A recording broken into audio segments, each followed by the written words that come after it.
So mga tol, kakatapos lang po ng laban sa bansang UK sa pagitan ni Chris Eubank Jr. versus Conor Benn. Nagsilbing nga po yung rematch, so nakabawi na po itong si Conor Benn kay Chris Eubank Jr. Kung sa unang laban, tinalo ni Chris Eubank Jr. itong si Conor Benn sa pamamagitan ng unanimous decision. Ngayong rematch mga tol, tinalo na po ni Conor Benn si Eubank via unanimous decision. Knockout na sana itong si Chris Eubank Jr. sa round 12 mga tol.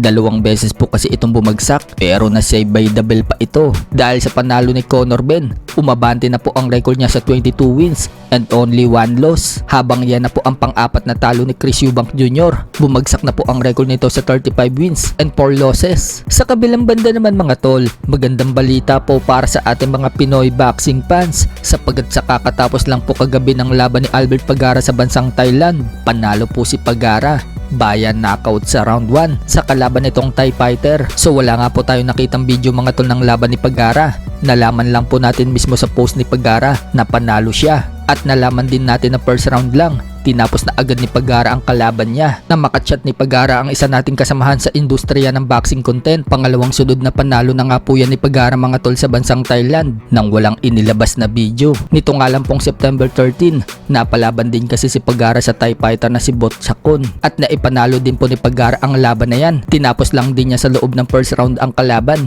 Sa ibang banda naman mga tol, magandang balita naman po para kay Charles Suarez sapagkat naglabas na po ng official statement ang WBO tungkol sa naging controversial na laban nila ni Emmanuel Navarrete noong May 10. Sa inilabas po kasi na statement ng WBO, tuluyan na pong binago ang resulta ng laban mula sa panalo ni Navarrete. Naging no contest na po yan. Napatunayan po kasi nasuntok talaga ni Suarez mga tol ang tumama dito kay Navarrete na nagpabiyak sa kilay nito at hindi headbutt. Bukod dyan mga tol, mag-uutos din daw ng agarang rematch ang WBO sa pagitan ng dalawa. Subalit itong si Navarrete mga tol, halos maikakasa na ang unification fight nila ni IBF champion Eduardo Nunez sa susunod na taon.